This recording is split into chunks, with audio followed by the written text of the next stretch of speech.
The terminator 1984 में release हुई एक साइंस फिक्शन एक्शन फिल्म है जिसे जेम्स कैमरून ने निर्देशित किया था। ये फिल्म एक साइबोर्ग, रोबोट हत्यारा और मानव प्रतिरोध के भविष्य के युद्ध की कहानी बताती है। यहाँ पूरी फिल्म का हिंदी में संक्षिप्त विवरण है। कहानी का सार: फिल्म की शुरुआत 2029 के भविष्य से होती है, जहां मशीनों ने दुनिया पर कब्जा कर लिया है और इंसानों के खिलाफ युद्ध छेड़ रखा है। इन मशीनों का नियंत्रण स्काईनेट नामक एक आर्टिफिशियल इंटेलिजेंस सिस्टम के पास है, लेकिन मानव प्रतिरोध रेसिस्टेंस का नेतृत्व जॉन कॉनर नामक व्यक्ति कर रहा है, जो इंसानों की आखिरी उम्मीद है।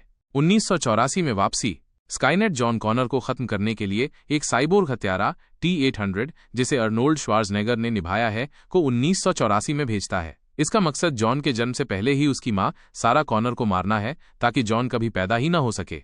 वहीं भविष्य से मानव प्रतिरोध के एक सैनिक काइल रीस को भी 1984 में भेजा जाता है, ताकि वो सारा कॉनर की रक्षा कर सके। साइबोर्ग का आतंक: टर्मिनेटर सबसे पहले सारा कॉनर नाम की महिलाओं को मारना शुरू कर देता है, ताकि सही सारा को खत्म किया जा सके। दूसरी ओर काइल रीस सारा को खोजकर उसे बताता है कि वो भविष्य से आया है और उसे बचाने के लिए उसकी मदद करेगा। भागने और लड़ने की कोशिश: सारा और काइल टर्मिनेटर से बचने की कोशिश करते हैं, लेकिन वो एक अजेय मशीन है और लगातार उनका पीछा करता है। कई खतरनाक झड़पों के बाद काइल और सारा एक होटल में छिपते हैं, जहां उनका रोमांस शुरू होता है और सारा गर्भवती हो जाती है। यह वही बच्चा है जो भविष्य में जॉन कॉनर बनेगा।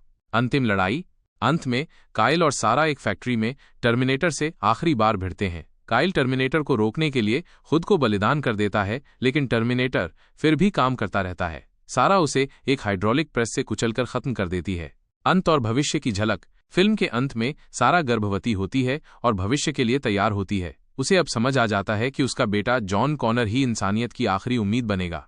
निष्कर्ष: द टर्मिनेटर एक क्लासिक साइंस फिक्शन फिल्म है जो समय यात्रा, मशीनों के विद्रोह और मानव अस्तित्व के संघर्ष को दिखाती है। ये फिल्म इतनी सफल रही कि इसके कई सीक्वल भी बने, जिनमें टर्मिनेटर 2 जजमेंट डे सबसे प्रसिद्ध है।